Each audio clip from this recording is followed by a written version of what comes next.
Joining us. It is Mayegun live. So thank you so much for joining me. Remember, after reading the caption of the broadcast, please read the description as well, okay? Then like the broadcast, share it. Invite your friends, invite your not so friendly friends, and tell them all that Mayegun today, Mayegun is live.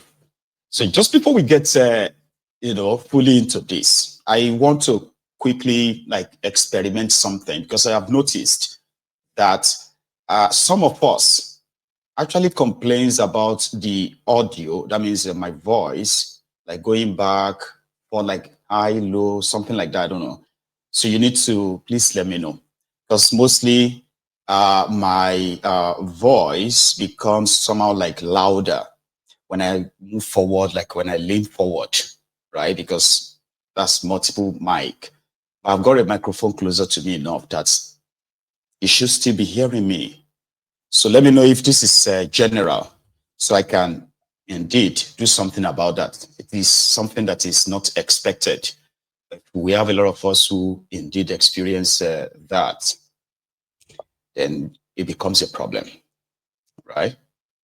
So I will read the comments and I will react accordingly. So tonight, brethren, in the temple of truth, the rider for the broadcaster tonight is that of Thiefnubu and Werey on one side, and then Peter Obi and his obedient on the other side. And it should really be interesting. Depends on how some of you will probably take it. Okay, so let's start with that of Thiefnubu. Werey is commissioning this building, which is the newly renovated International Conference Center in Abuja. So it was built in 1991 it was built for 250 or so million naira. That was a long time ago. So Werey renovated that building and some other adjoining buildings, like the attached buildings to the whole area, for 39 billion naira. The last time you heard them of spending that kind of money was when the same Werey completed the vice president's house with 21 billion naira. So it was also another opportunity for them to, praise themselves, because they are doing so well. And in the gathering where the usual praise singing, ass licking is the order of the day. So you should expect who said what and why. But I'm going to take you there. All right, because Werey renamed the building. This is another pattern of a fascist. You see, they are the real fascists, but fascists that calling others the same, right? So Thiefnubu is using Nigeria's public fund to renovate buildings, renovate roads, and then rename them after himself. Now, that's not Nemo. That's pretty much on these psychopaths around him. 39 billion naira. Do you know how many schools that can actually really bring back to life, modernize and all that?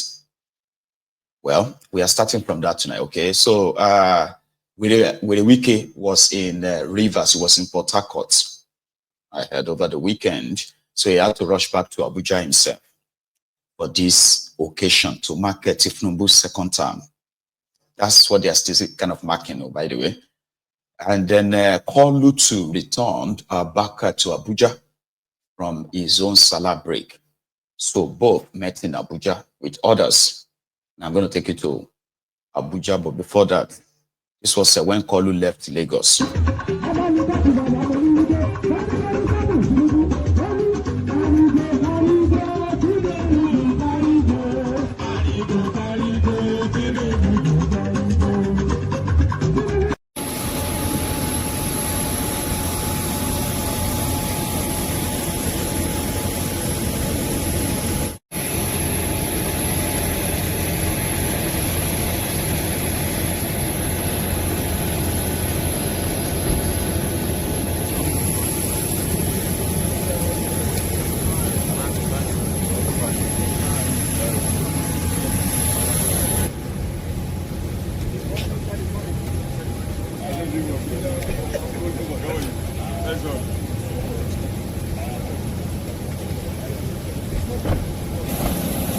Papa to the match of comment, confirm.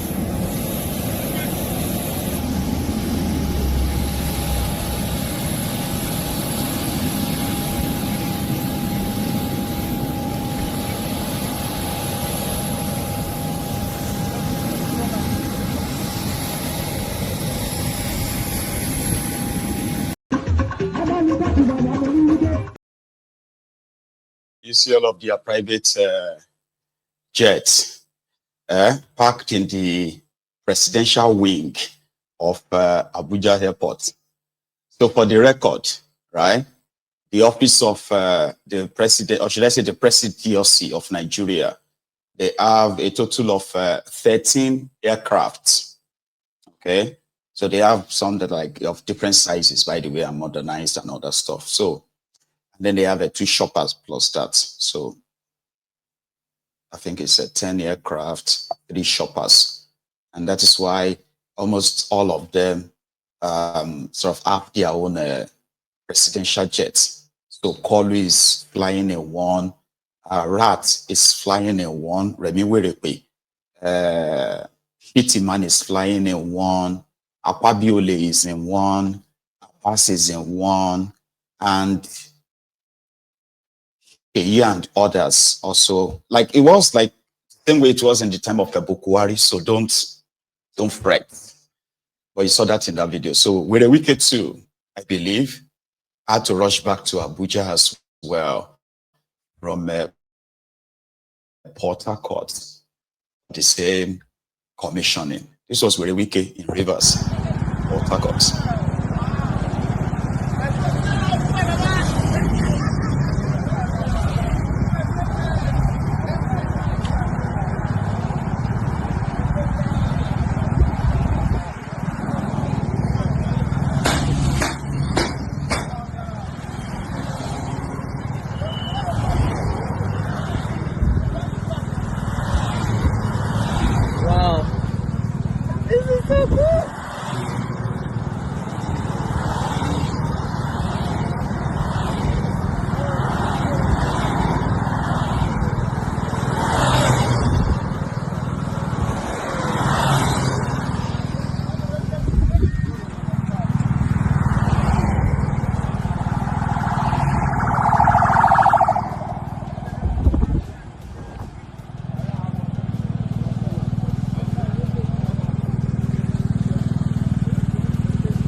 They went on to entertain themselves.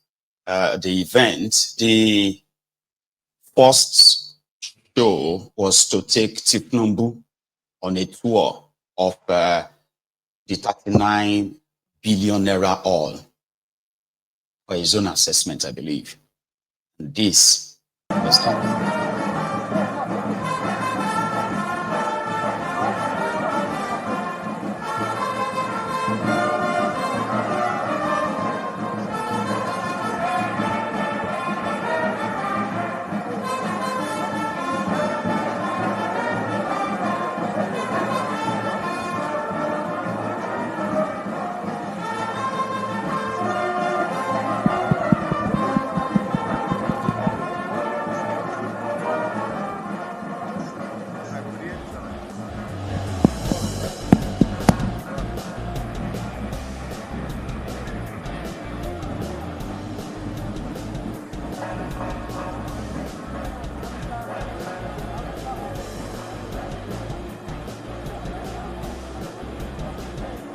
His Excellency is currently carrying out a tour of the newly minted Thiefnubu International Conference Center.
Right.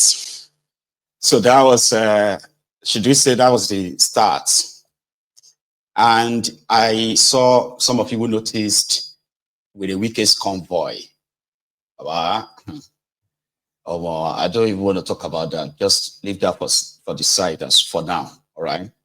Because somehow, with the Wike kind of feels like he's a governor of a state that lives or moves like a president of a country. You see, that's pretty much like the smallest of his convoy.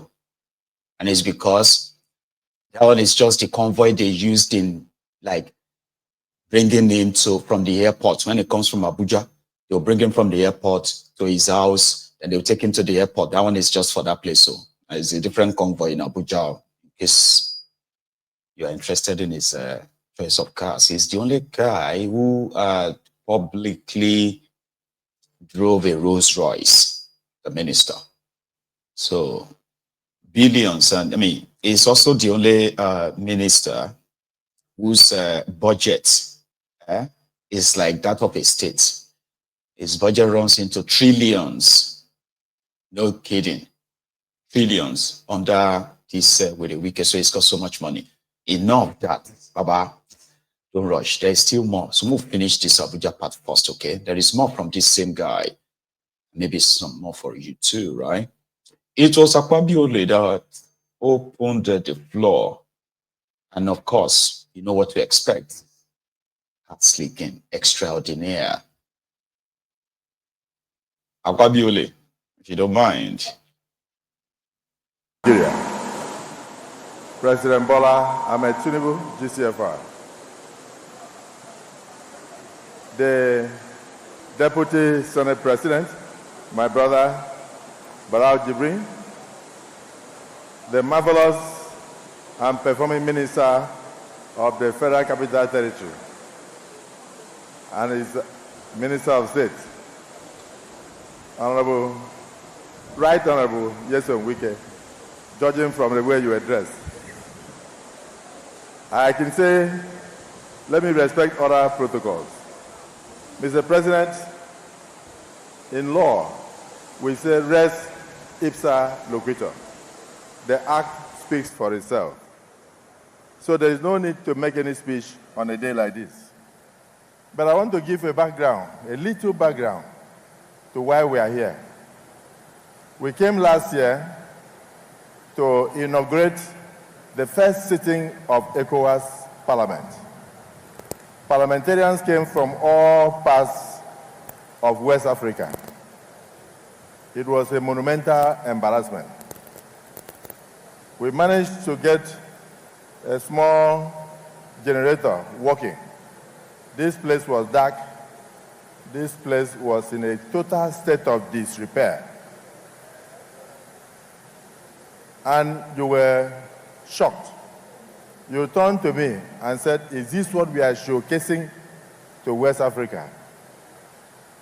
And then the minister came and said, "I didn't know it was like this."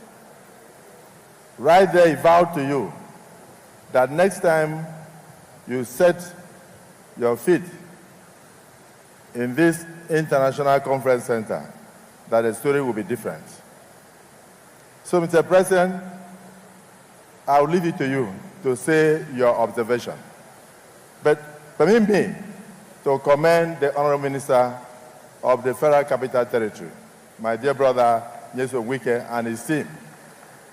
I don't know which contractor handled this, but I can imagine it must be the usual Jollof Beja. I'm just guessing, because I saw their quality when I entered. Mr. President, the renovation, the rehabilitation, and the transformation that we are witnessing in ICC is what you are bringing to this country, whether people like it or not. The Nigerian Parliament is very proud of you. We are proud of the fact that we do the budgeting, we give the approvals, and you do the execution. But you have put on your thinking cap, and you are very determined to leave Nigeria better than you met it. It starts from here. I said it before in Lagos, and I will repeat myself, that a journey of 1,000 miles begins with a step, and that is the step we are taking here. Mr. President, congratulations to you. And I must congratulate the Minister of FCT, the Minister of State, and the entire team for the wisdom of realizing that a befitting place like this, after being transformed, should be named after the transformational leader that Nigeria has today, Bola Ahmed Tinubu International Conference Center. I understand that you have also honored the Nigerian Parliament, that one of the halls is named after another transformative Senate President, in the person of Senator Godswill Akpabio, GCON. May I tell you, we are very appreciative. The Parliament is appreciative. There is also another hall that is named after His Excellency Tajuddin Abbas, GCON, the Speaker of the House of Representatives. And then just beside him is another hall that is named after the current Chief Justice of Nigeria, our dear sister Kekereekun, GCON. What are you trying to imply? You are trying to say that the Trinity, the executive, the parliament, and the judiciary are working together for the total transformation of Nigeria under President Bola Ahmed Tinubu, and for this I say thank you to you. That ends my speech, Mr. President. Congratulations, congratulations, and congratulations. Nuisance Lele. Akpabiole. So he was the one who opened the floor. I told you it is like, they call it epoch moment. They call it epoch occasion, where these rogues praises themselves, like they praises themselves. Sometimes when you listen to them, you're like, are you in an alternative world? Or are they the ones living in an alternative world? They are still living with you. They have created their own world. And if you don't agree with that, it is because you don't like progress. They have redefined what is progress and what is progressive. Sure, you get now. So therefore, it is in their own definition that you have to accept whatever it is that they call progressive.